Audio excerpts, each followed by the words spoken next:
You know how it is, right? Some days you're on top of the world, and other days, well, you just can't seem to catch a break. We call it the roller coaster of life, this big, random mix of good luck and bad luck. It feels chaotic, but what if it's not random at all? What if it's actually a program?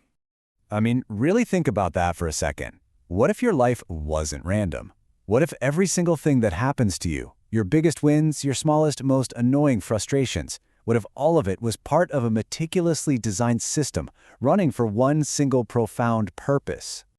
So this presents two totally different ways of looking at everything. The view we're all used to is that life is just a lottery, a series of lucky breaks and unlucky accidents. But the source material we're looking at today suggests something radical. It says your life is a precise learning program designed specifically for you. Okay, so if life is a program, then what's its objective? What's it trying to do? Well, it's probably not what you'd expect. It's not about racking up achievements or getting more stuff. The purpose is actually something way more fundamental. The source calls it the Happiness Rediscovery Program, and its goal is so simple but at the same time so profound. It's to help you remember a truth that you've maybe forgotten, that you are perfectly, completely happy right here, right now, just because you're alive. See, this isn't some battle you have to go out and win. It's not about fighting for happiness. It's more like a journey to update your own personal operating system. Every event, good or bad, is like a software patch, a little reminder pushing you to reboot and remember that the happiness you've been looking for was already installed from day one. So, if life is a program, that means every event becomes a kind of message. The real key, then, is learning how to read the code. This is such a fantastic reframe. You know when you get frustrated when things just seem to fall apart? That's not a punishment. The source describes it as a loving error message from the universe. It's like a gentle but firm pop-up that says, hey, you're looking for happiness in the wrong place again. Come on back inside. And of course, the program sends positive signals too. That moment of awe, like when you see a really beautiful sunset, that's a direct message. It's the universe pointing and saying, see this feeling right here, this is it.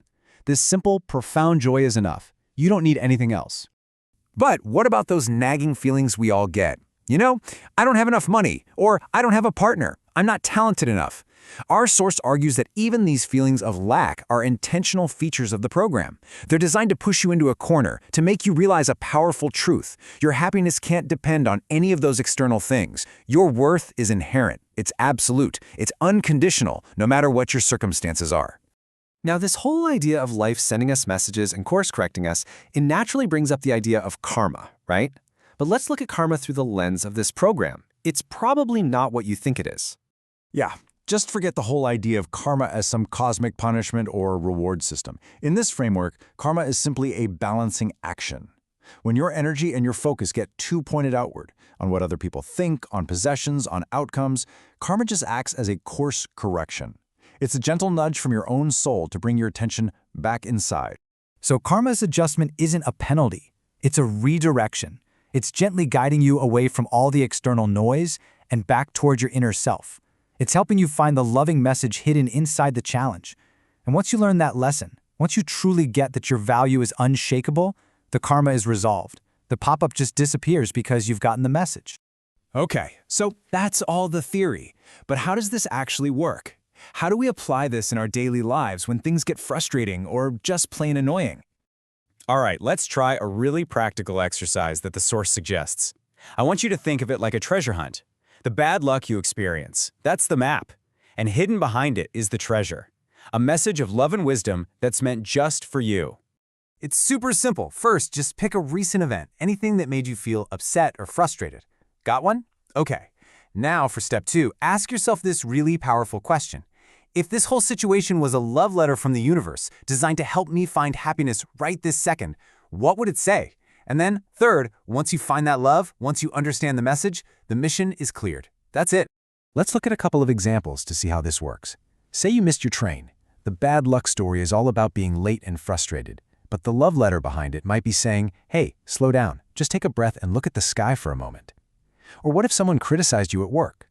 The bad luck story is about failure and not being good enough. But the love letter is a training mission that says, remember, don't place your happiness in the hands of other people's opinions. What this really means is that in this cosmic program, there are no bugs. There are only features. Every challenge is a mission, and once you decode that message and clear the mission, you kind of level up. You won't need to face that exact same type of challenge again because you've already learned its lesson. Which really just leaves us with one final, powerful question to think about. If every single thing that happened to you today was part of this intricate, loving program designed just for you, what message is your life sending you right now?